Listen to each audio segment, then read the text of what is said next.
Have you ever wondered if the Griffin family belongs in a mental hospital? Well, I've got the answer. It took me 30 days to rewatch the entire Family Guy series to prove that this family is straight up competing for spots in the psychiatric ward. From Lois trying to kill her own son to Peter turning gay, this show has shown there are absolutely no boundaries. And that's just the tip of the iceberg, because Peter wishes away his bones, Meg falls for the family dog, and there are moments that will make you question your own life choices. So buckle up, because you're about to relive the most psychotic episodes of Family Guy you never knew you needed.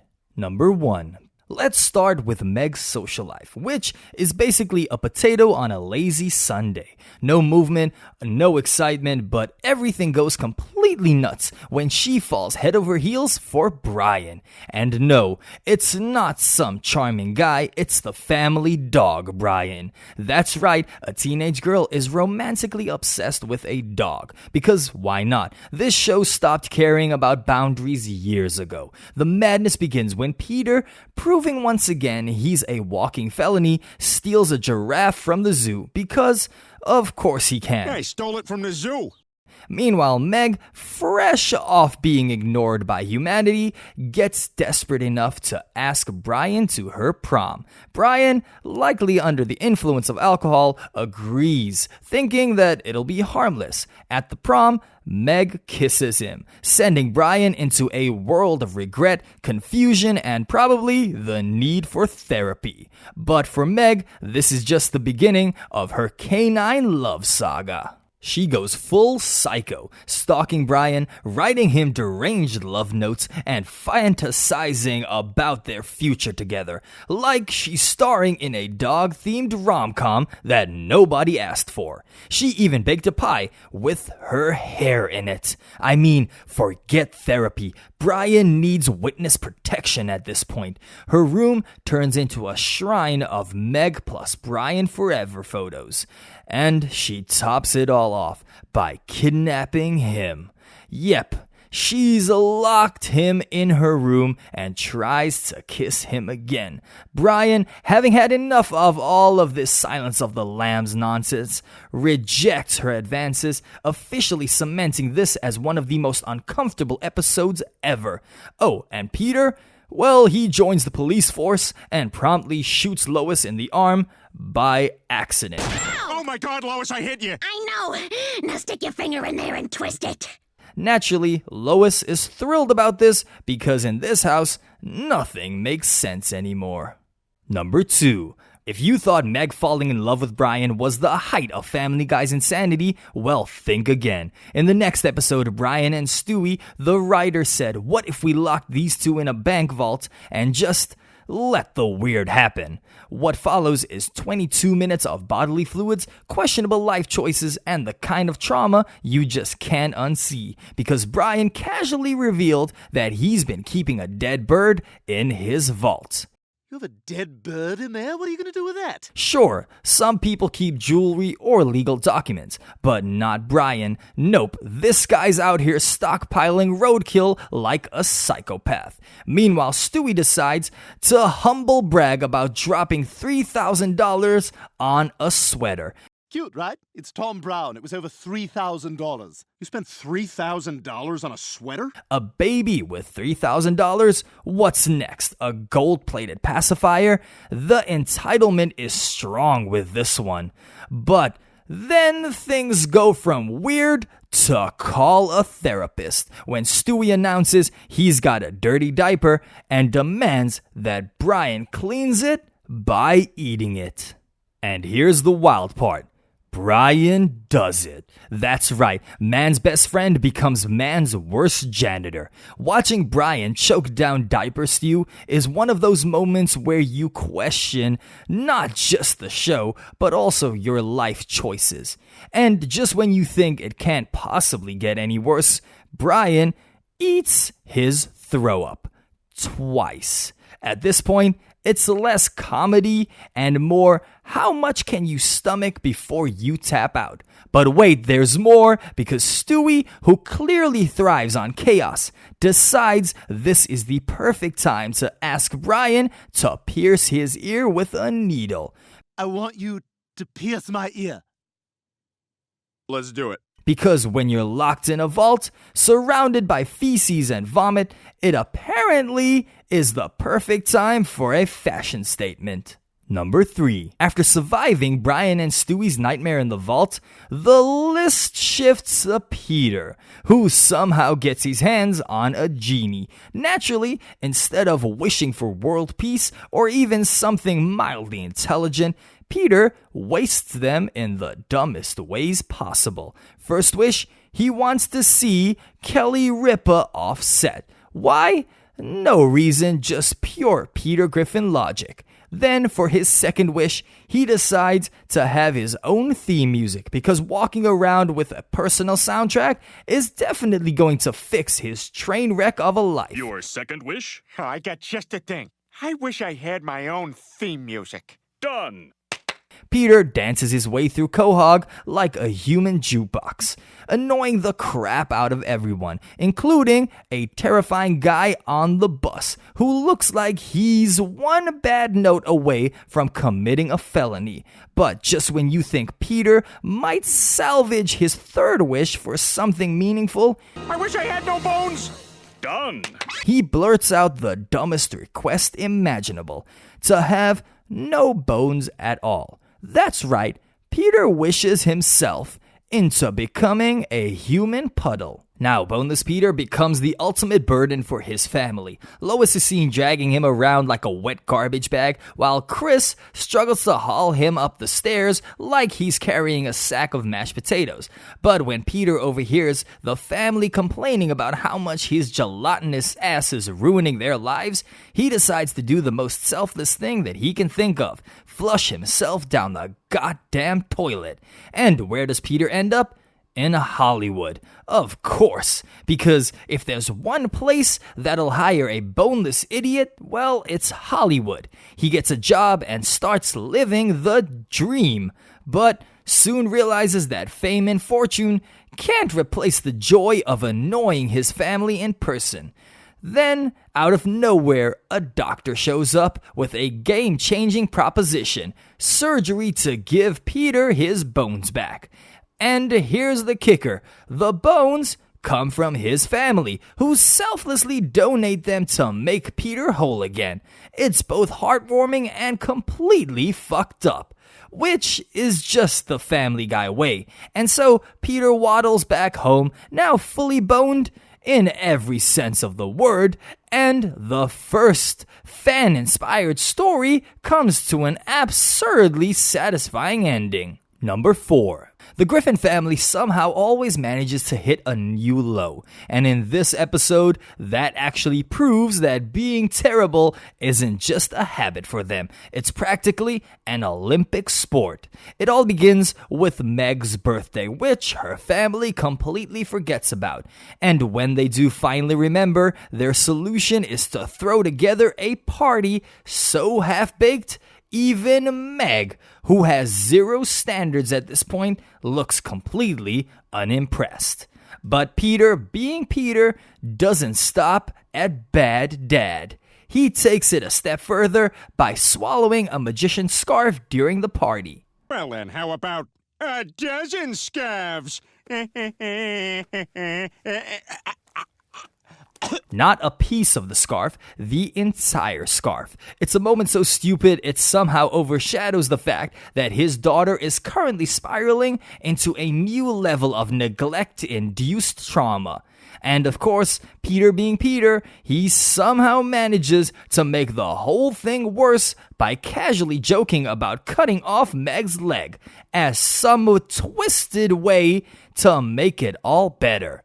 Because apparently the Griffin family handbook on parenting was written by a serial killer. But then things take a dark turn. Not just Griffin dark, but how is this even allowed on TV dark? Peter, in a moment of spectacular idiocy, accidentally kills his own father. Somebody call an ambulance! Lois, maybe you better call 2 ambulances. Yep, kills him. Like, oops, I murdered my dad, levels of casualness. I'm so sorry I broke all your ribs and busted your spleen and punctured your lung. Peter, you're a fat, stinking drunk. Oh my God, he's dead. And if that wasn't bad enough, instead of giving him a normal burial, Peter decides to bury him in a pet cemetery because, why not? It's not like he owed the man some dignity or anything. Before dying, Peter's dad manages to squeeze in one final jab at his son. Just in case Peter didn't already have enough issues to unpack in therapy. But rather than reflecting on those words and trying to make a real change, Peter does the most Peter thing imaginable. He vows to quit drinking, only to immediately start smoking crack instead. Because when life gives you lemons, apparently you trade them in for some crack cocaine. While Peter is busy hitting rock bottom, Stewie spends his time in his own twisted fantasy world. For reasons only Stewie can explain, he starts daydreaming about his mom slapping him across the face. And not just any slap. He envisions it like it's an Oscar-worthy slow-motion scene from a dramatic film. If there's one thing Stewie loves more than world domination, it's turning his mommy issues into full-blown soap operas. Number 5. After watching Peter kill his own father and Stewie fantasizing about getting slapped by his mom, it's safe to say that the Griffins have officially crossed into an alternate reality of absurdity. But hold my beer, because this family somehow manages to up the ante with a time travel disaster that literally rewrites history. Stewie and Brian decide to play God by tampering with time, because why not make things even worse? In a move that screams bad idea, they arm Native Americans with guns, completely flipping the script on history and ending up in a world where Native Americans have taken over modern-day America. Naturally, Stewie being Stewie decides to fix the mess, even though he clearly doesn't know how to fix anything without making it worse. The first clue that things are getting a bit out of hand is their time machine return pad happens to be riddled with bullet holes. Yeah, because guns in the hands of Native Americans totally won't screw up the future. This is a smart move, guys. Now they're stuck in a timeline that's as dysfunctional as Peter trying to do math. So they visit 17th century Stewie to borrow his time machine and set things right. Except, of course, they're greeted by a colonial Griffin family. It's like watching a bad historical reenactment, but with more explosions. After some classic Stewie and Stewie teamwork, they take the guns back from the Native Americans like time-traveling thieves and head back home, hoping they've fixed the fabric of existence. But in typical Stewie fashion, the grand finale is him blowing up his own time machine, because why would you ever want to keep a tool that could literally change the entire existence? And with that, time continues to screw itself over in the Griffin universe, but at least the mess is mostly cleaned up until the next disaster, that is. Number 6. If there's one thing that Family Guy loves more than pushing boundaries, it's taking those boundaries and setting them on fire. And Peter somehow manages to make life even more ridiculous. It all starts when Peter buys a brain-damaged horse at an auction. Because why wouldn't you? This horse is about as smart as Peter's decisions, which, for those who are keeping track, means not smart at all. Peter's brilliant idea for this horse is to race it, obviously. I'm gonna enter him in a Quahog Derby and he's gonna win. But the plot thickens when the horse kills a baby during the race. Fellas, this race ain't over yet. My baby's dead! It's over. Leaving Peter to wonder, how did I get here? What's even crazier is Lois finds a suspicious amount of milk bottles in the fridge, which sends her spiraling, but it's Peter who's the real culprit. And of course, it's not the milk that's weird. It's Peter's logic behind it all. no one ever knows what goes on in that man's head. And frankly, it's probably better that way. Then, as if it couldn't get any weirder, Peter decides that the best way to deal with this mess is by participating in a medical experiment. Because who doesn't think that their life would improve by becoming a lab rat? So naturally, the experiment turns him into a squirrel because, of course it does. And just when you think Peter's identity crisis is over, it takes a hard left turn. Peter somehow becomes gay. And just to make sure we're all uncomfortable, we get a full-blown Peter in a gay club moment that you'll be replaying in your head for the rest of your day. And I'm not talking about a confused phase Peter. This is a man living his truth. Peter embraces his new sexual identity in full force. And suddenly, we're all witnessing a side of him that we never asked to see. Number 7. If you've been following along with Family Guy, you know they don't exactly shy away from pushing boundaries. But this episode, it kicks things into a whole new gear. Peter and Lois head off on a cruise, abandoning poor Stewie to fend for himself. Obviously, the show's one character who would rather avoid a break from his crazy family, Stewie, heartbroken and frankly pissed off, starts plotting a sweet little revenge plan. Because what's a better way to spend your vacation than planning to torture your mother when she gets back?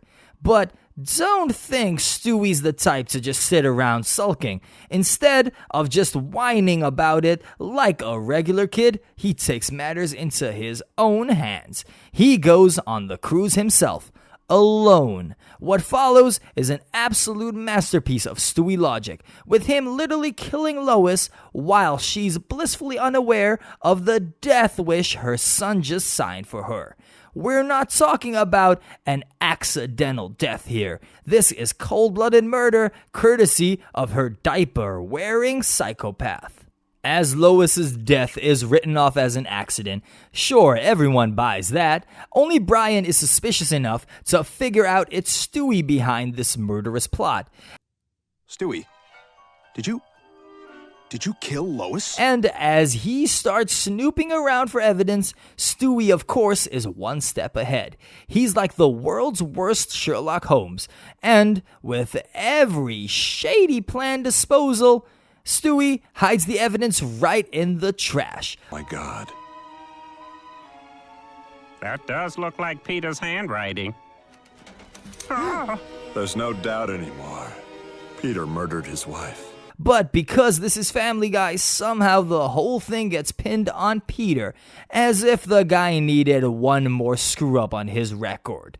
So, in a twist only this show can pull off, Stewie gets away with murder, and Peter got a one-way ticket to jail. And just like that, Lois is dead, the family is in shambles, and Peter is being framed for crimes he didn't even commit. But if there's one thing we've learned in Quahog, it's that no one is safe from Stewie's tiny evil hands. Number 8.